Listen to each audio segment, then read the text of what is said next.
Here's to the women who won't settle, the badasses, the rebels, the ones who know they deserve more, those who know how to get their worth, those who refuse to settle for mediocre careers. You can hate them or you can love them, but the one thing you can't do is ignore them. Why? Because you admire them.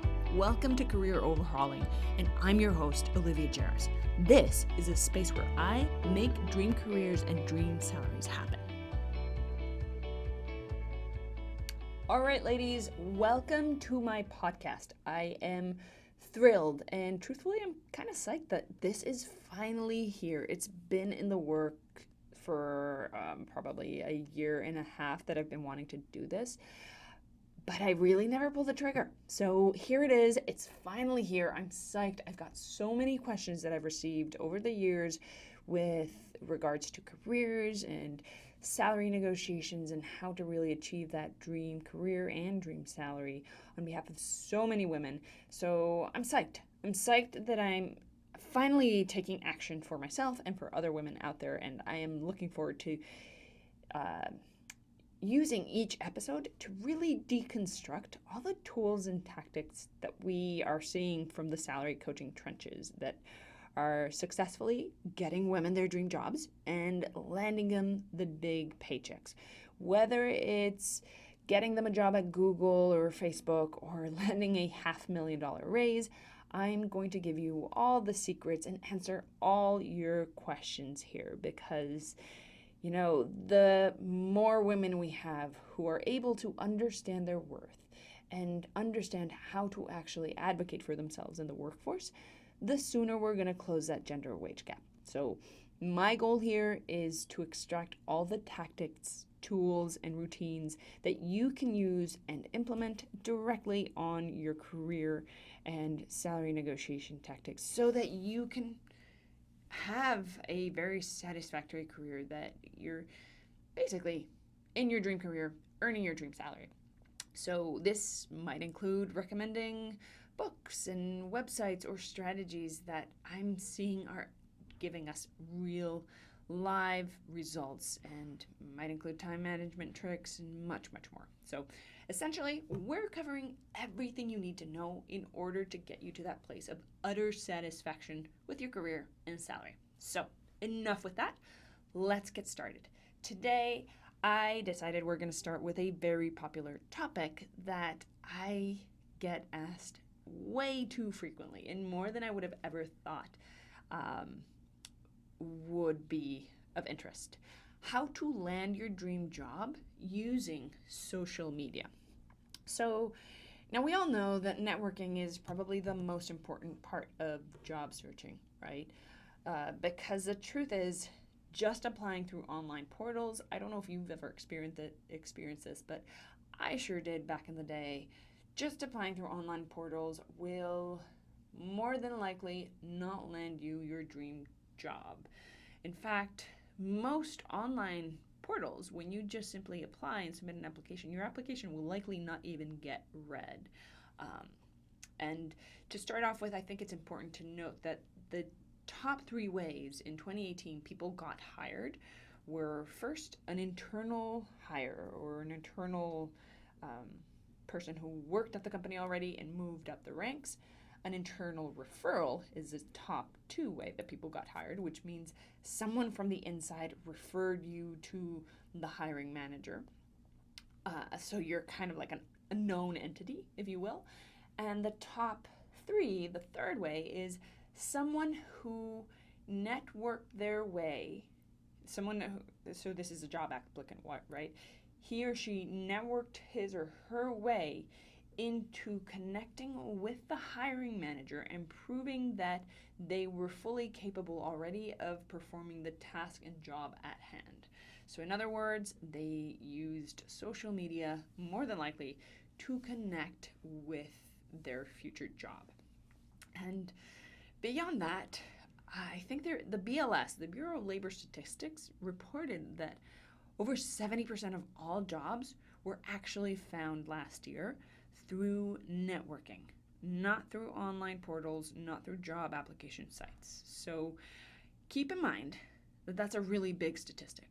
And add on to that the Society of HR Management, reported that at least 90% of employers are using social media to post and view potential candidate profiles. What does that mean? That means that if you are interested in applying to a job, you apply or connect with the hiring manager, they will do some snooping around. They're going to look at your profile and see whether or not you're kind of a viable candidate. So, with that in mind, I think it's really important that you understand how to use social media to your advantage so that you can strategically position yourself for a job if you don't have one, or a future career move if that may or may not be in the cards for you. Even if you are very happy and satisfied in your current job, use this because you can use social media to leverage your potential opportunities and probably create leverage for your next job evaluation, get a raise, etc., etc. So it's really important that you be strategic about social media. Okay, and similarly, when using social media, make sure that you're networking with it. Use it to your advantage. I know there's people who don't like to spend time on social media. Personally, I think it's a time suck to use it for my own personal purposes. I try to avoid it, but when it comes to strategically being able to advance my career, my personal needs, or whatever have you, it's a really useful tool. So don't become addicted to social media, but use it strategically to cultivate your professional brand, okay? So, all right, now let me tell you that when it comes to using social media, you have to be very thoughtful of your strategy. So I want you to position yourself in one of three strategic places, right? You either want to find a job because you're not employed.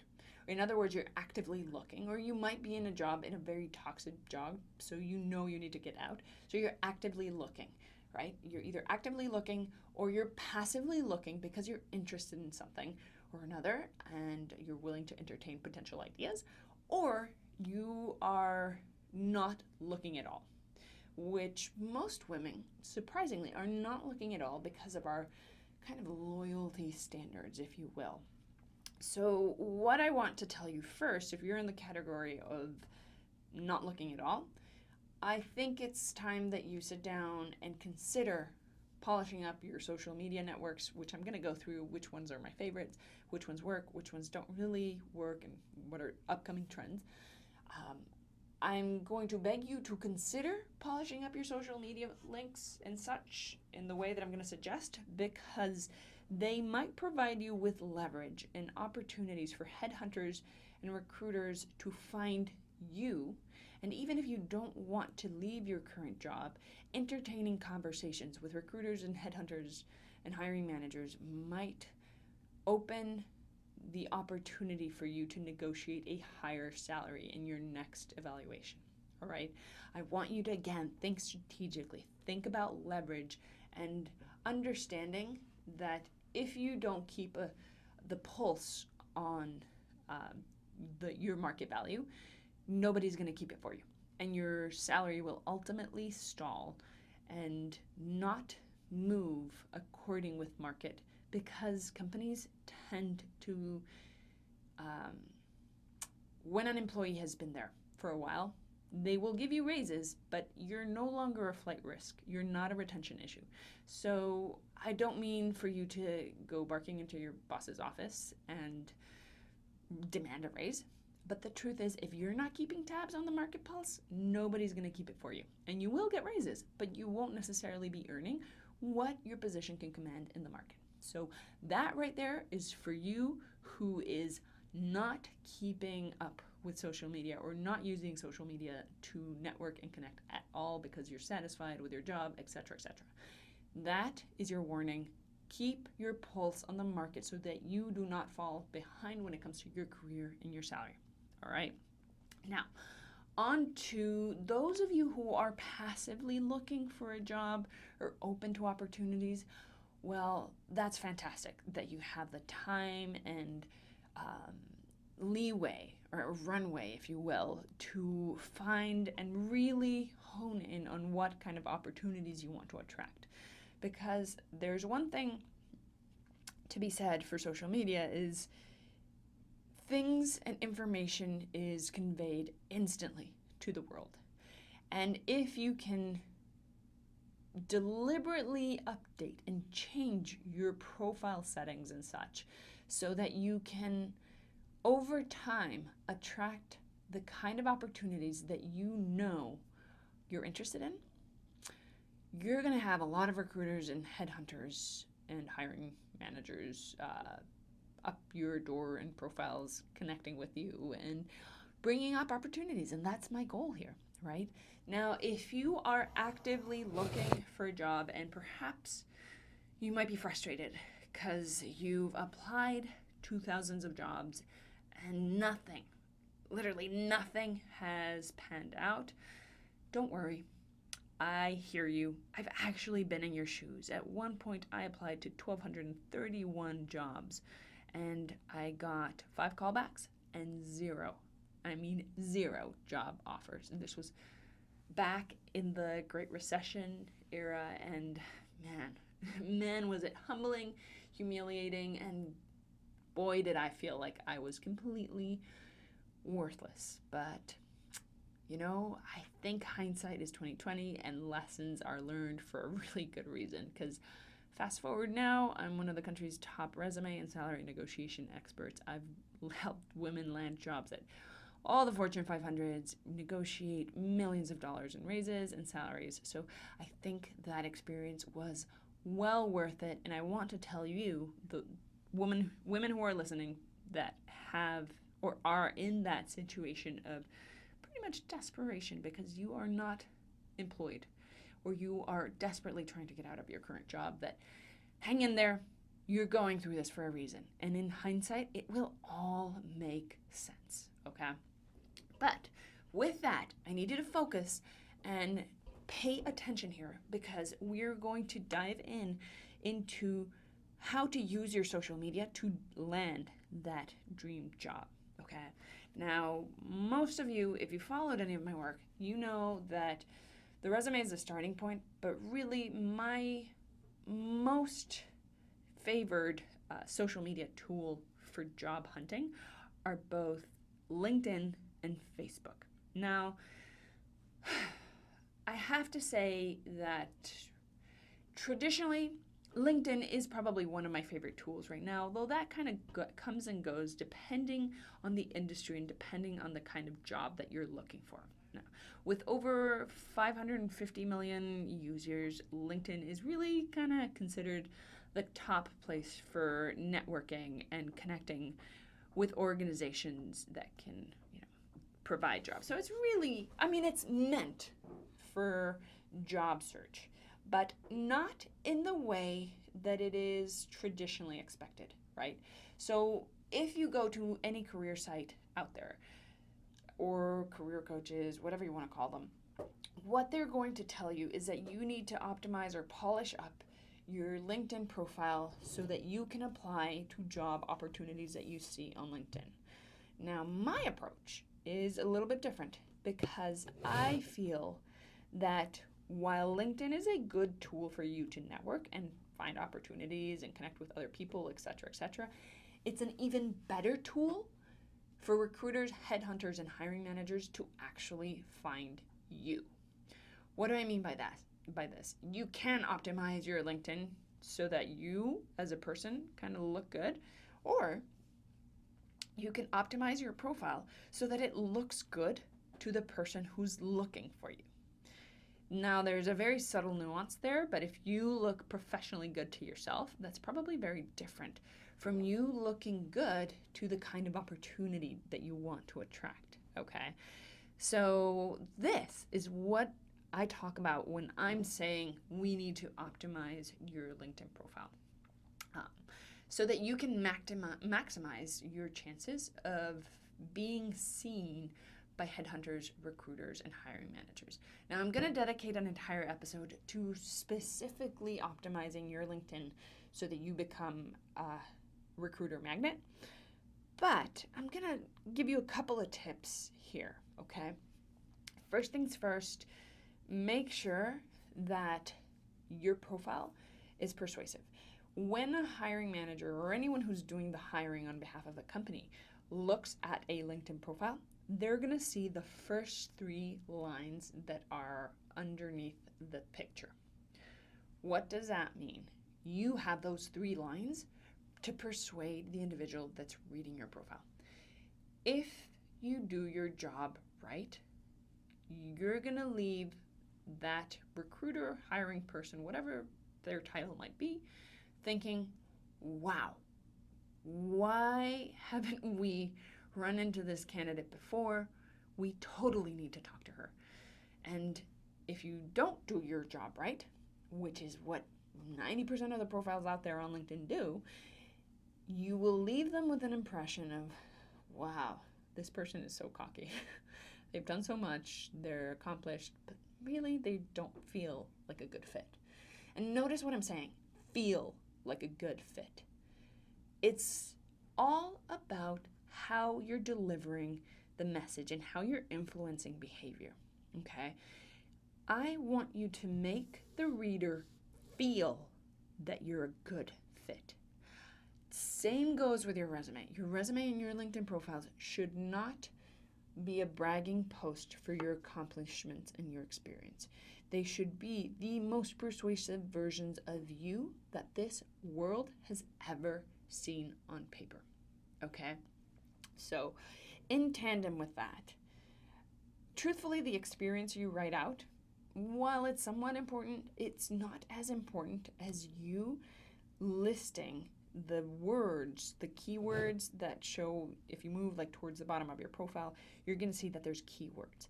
I want you to list the keywords that are relevant to your industry, not necessarily the skills and such that you have fully mastered. As long as you're good at them and they're relevant to your industry, make sure that you list the kind of keywords that someone on the other end of the platform, say a recruiter, would be looking for if they were looking for someone like you. So if you're, for example, in marketing, you would want to use social media, digital marketing, Facebook, Instagram, like list keywords that your potential hiring manager is going to use to search. Because on the other end of the platform, when someone's searching for you, they're going to be using the same kind of keywords, and rather than like typing in and looking through candidates, etc., they have the capability of like searching on keywords. So when they search for you, they will type certain keywords. You, as an expert in your industry, should know or should be able to figure out which one those keywords are. If not, a simple Google search on keywords for marketing manager in LinkedIn should be enough to help you figure this out, all right? So, of course, networking and participating in joining groups is important and relevant, and we're going to go into all of this on a special episode on LinkedIn. But the truth is that they're not as important as those 2 tips that I just gave you. Make sure that your 7 seconds are persuasive, and then that you have the keywords that are going to make you rank at the top of the pile on the other end of the platform. Now, let me take a quick sip here before I jump in onto Facebook. Now, as I mentioned before, from time to time, Facebook can often be my favorite way to network because it's less formal. Now, you see, what we've seen from testing this out, a lot of people who try to connect with hiring managers through LinkedIn won't get any responses. And the truth is, when you think about it, the people that hang out on LinkedIn are the hiring managers, are the recruiters, and the whoever's hiring, whoever's doing the hiring for a particular position. You won't find the CEOs or the CFOs or people kind of doing their jobs unless You're not going to find them hanging out on LinkedIn unless they're there for a reason, all right? So I want you to keep that in mind, because if you want to connect with the person who's going to be your manager, say working as a mechanical engineer, and you want to connect with the person who's going to be your manager, what I want you to be doing is kind of like politely stalking this person on Facebook and find similar groups and places where he or she kind of hangs out on social media. And then start bridging a connection, building a little bridge through social media. Build an informal, non-professional connection first before you even ever start the conversation of kind of using like actually searching for a job. Why? Because people will trust you more so than if you initially go to them and say, okay, I'm looking for help professionally. So let me give you a quick story here. For me, I was at one point in my life really interested in learning and reading everything about body language and nonverbal communication. And there was this one guy, super famous guy, called Joe Navarro. And I simply admired this guy. He was a former head of the FBI. And I was like, man, oh man, do I admire this guy. I looked at his online LinkedIn profile, and then I found his group on Facebook. And then I was like, you know what? What if I just send him a message and tell him that I love his work and that if he ever has time to connect, I would love to talk to him. And I actually reached out to him on Facebook, kind of very socially, and said, hey, I love your work. And he was so awesome. We connected. We talked a few times thereafter. And I even got an offer to join his private mentorship group, which, holy cow, has, been this was basically the beginning of me using Facebook as a very strategic tool to connect with all sorts of people. Because it's an incredible tool. So let me rewind a little bit. You can use Facebook as a way to first connect with people and express your admiration for their work, or, oh, by the way, we're on the same group. I figured I might tap into your skill set or your brain power and ask you about this kind of career. Act informally, because it's an informal source. When you act too formally, as if though you're in a professional setting through Facebook, people get suspicious and they won't like it. So if you're wanting to connect with someone from a particular department, in a job in a place that you haven't really applied for, but you're just kind of interested, connect with someone, figure out what department they're in, and figure out their name, and connect with them. Like, hey, my name's Olivia, and I'm really interested in kind of talking about your experience and job at whatever company that is. I'm thinking about my next career steps. I haven't really applied to a job, or I have applied to a job there, but truthfully, all I want to do is get your perspective of what it looks like to work there. And phrase it in a way that you're looking for their advice, because when people are asked for advice and their opinion, they are rarely going to turn this down, because we all love to feel like we're the hero in the story. Now, if you're saying, like, I'm looking for a job there, can you help me? That just doesn't come across the right way. So, that's really the lowdown and the quick on Facebooks. On Facebook. Of course, there's job advertisements on Facebook, and you can solicit the assistance of your contacts within your job search and connect with your friends. Also create groups that you can kind of network with and search and join other people / groups with common interests and network with them. But my preference for Facebook is using it as a tool that I just described to you. Now, Instagram and Twitter. These are kind of battling it out in terms of my third favorite. Instagram is coming up on the ranks, but Facebook, because if you think about it, most of the baby boomers are still the ones doing the hiring. Facebook is still takes precedence over Instagram, although Instagram is quickly moving up the ranks. But Instagram and Twitter, as of right now, are kind of battling it out. So while it's obviously important to use all your social media handles to kind of portray the image that you want to portray, and again, this is something worth mentioning and repeating, is it's one thing to have a squeaky clean profile across the board, which I don't recommend. I don't think you should have dirt that will obviously get you in trouble, or naked pictures, etc., on any social media handle. But I think it's important to be genuine, not politically charged, but make sure that your profile conveys your personality.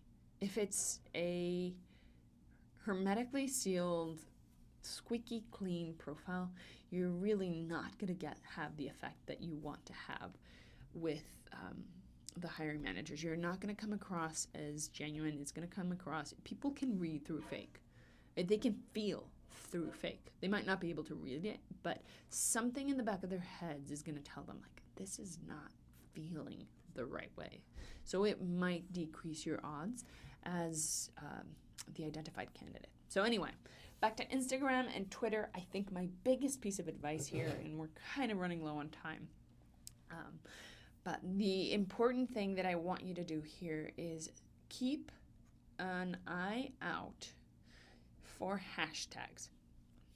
Now, I'm going to give you a few hashtags here that are the most relevant when it comes down to job search. So whether you're searching for a job or you're posting out to your network that you're looking for a job, there's a top list of hashtags that people are using these days to either post a job or to look for candidates with jobs. So keep track of these popular hashtags for job seekers and job hunters, okay? So grab a pen, grab a paper, or write these down. First one is either hashtag job search or hashtag job hunt, okay? Those are the top two ones. Then there's hashtag job opening, hashtag hiring, or hashtag now hiring.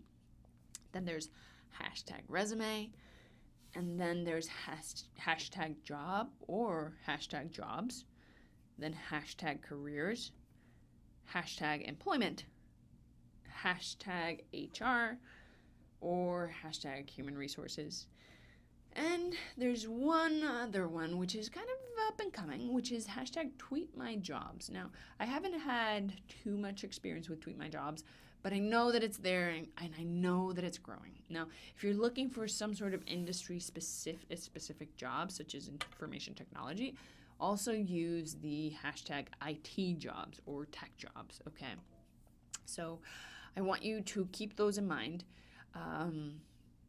when it comes to hashtags. Now, if you're talking about a different industry that I haven't really or any of those hashtags doesn't serve your purpose or isn't specific enough, what I want you to do is go to hashtagifyme.com, hashtagifyme.com. That's hashtagifyme.com, completely unaffiliated to us, but you can find your relevant hashtags by checking out this website and kind of tapping in for what you want, okay? And it'll give you how often it's showing up, which ones are the relevant ones.